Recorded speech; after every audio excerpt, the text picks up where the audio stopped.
Burnout is a game I first played around a friend's house on his PS2. He borrowed it off someone that he knew, like a neighbour or something. And for me it was one of those titles where you couldn't really work out whether it was a good game or not. You were sort of playing it and you're like, oh, this is alright, you know, for something that I've never heard of. I mean, originally this was a game that either Max Power or Fast Car had a competition to name it, and basically the chavs that read them sort of magazines, I've never bought it, honest, decided that the best name was Burnout. So that's what the game ended up being called, even though it's not actually got any burnouts in it. Yeah, it was a sort of game where you felt like you had to ask other people what they thought of the game, and they go, yeah, it's alright, and you're like, yeah, it's alright, just to reassure yourself that it wasn't actually a shit game. But for me it never quite, it fell a bit short, but we'll play it. Here we go, we'll have the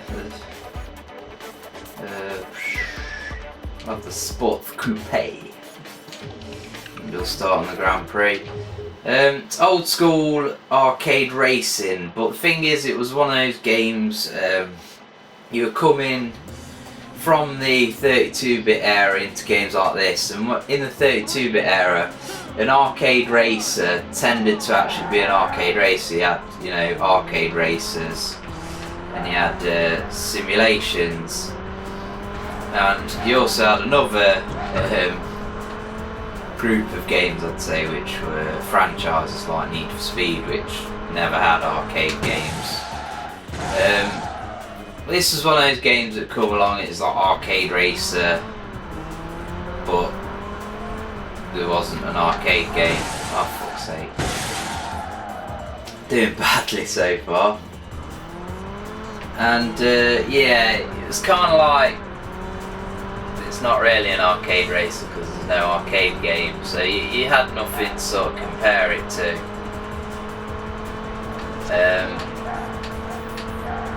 And to be honest, I don't think the graphics are amazing. I don't think the handling's a bit weird. It takes a while to get used to, and you got to dodge all these cars. Not like the Need for Speed games where you're racing, there's a little bit of traffic. There's actually quite a bit of traffic, as you can see. And what happens is your nitrous gauge, or boost, charges up for doing things like driving on the... does it do it for driving on... No, it doesn't do it for driving on the wrong side of the road, doesn't look like on this game. Oh yeah, it does. But also having near misses and drifting around corners. And then you can use it using what button? I don't know what button yet. Fuck's sake. I'm sure you don't have to get it all the way up.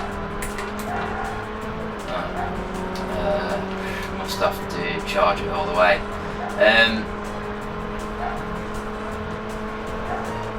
Yeah, one of the things that this game was most famous for, though, is the actual crashes. And for me, I just find that I don't find the crashes entertaining. I think that they just interrupt the gameplay. They do become quite tedious when you keep crashing over and over and over and over again. In the later Burnout games, it's not as much of an issue because there are actually levels where the idea is to crash, so the crashes are sort of implemented into the gameplay rather than detracting from it, shall I say. So I'm just getting irritated now by fucking crashing all the time.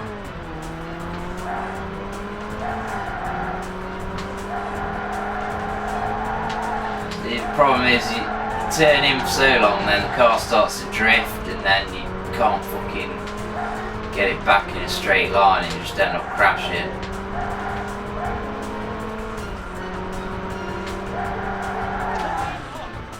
Oh, I've run out of time there. That's what I think, to run out of time. So I'll retry again. And I'll get 2 credits, man. Wow, that fart smells. Yeah, as you could see there, at the end of the race you got the option to replay your crashes. I think part of the trouble I'm having with this video is that because I'm playing on this small PC monitor in a small window, is I can't actually see what's coming up ahead in the distance, so I'm having to sort of dodge things at the last second.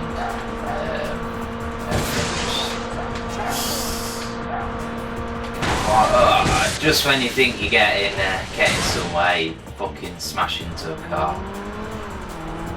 That's just the way Burnout goes.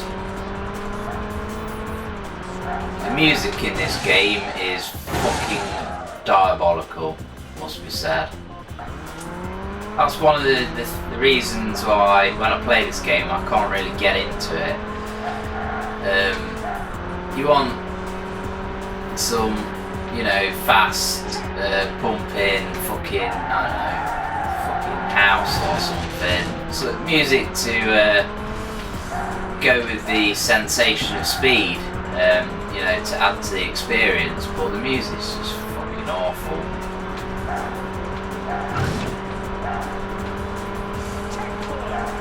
Especially disappointing when you had, you know, PlayStation 1 games with excellent music. If you ever played games like Total Driving, when that was out, you know, Gran Turismo, I mean, bloody Ridge Racer games have awesome cheesy music. And to be honest, if you're after an arcade racer, I'd always pick any of the Ridge Racer games before I'd pick the first Burnout. Second Burnout game, not played it for a while, but if I remember, it's pretty much like the first Burnout game, except yeah, adds cars and different tracks and shit like that. So, you know, it's only when you get to the third Burnout game, I can't remember which one it was, it might have been Takedown. It's either Takedown or Revenge, I think. For me, it's only when you get to them 2 Burnout games where it really picks up pace and starts to become a great game. It's definitely a challenging game. If you're after a challenging driving game, racing game, then as you can see, I'm having a miserable time trying to complete this first race because I suck.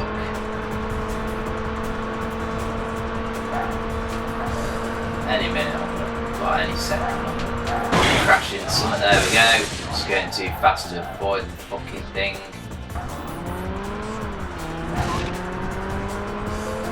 I just cannot envisage at the minute actually filling that boost gauge to the maximum and actually using the boost. Ooh, getting sketchy. Oh, somebody's crashed. That's a bonus for me. It was about at this point last time where I ran out of time and it was game over, so I'm making progress. The tracks on this game are amazing in the variety, I must say.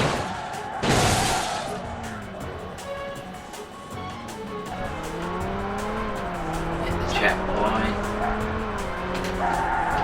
Fuck's sake, how am I supposed to fucking get around that fucking thing? Jesus. Alright. Sketchy. Alright, pulled it off. See, I'm not going to finish this race here.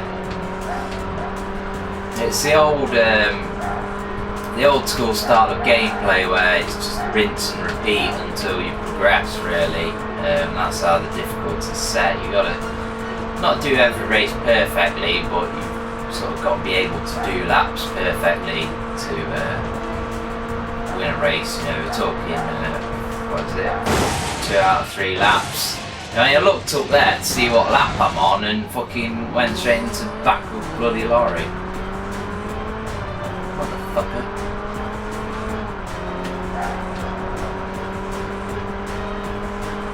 Music does start to pick up a bit of pace when you're running out of time, whether you get into the race, etc.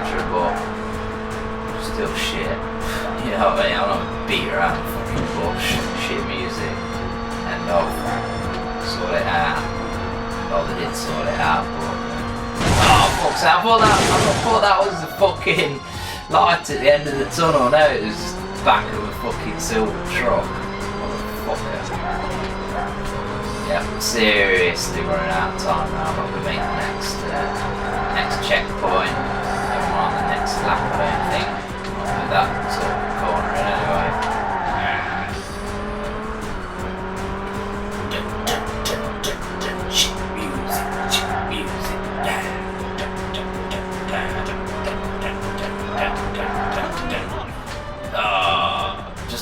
Just could have rolled over the checkpoint then as well if I'd have not been shit on that corner. So yeah, that's the original Burnout. It's basically a rinse and repeat old school sort of game.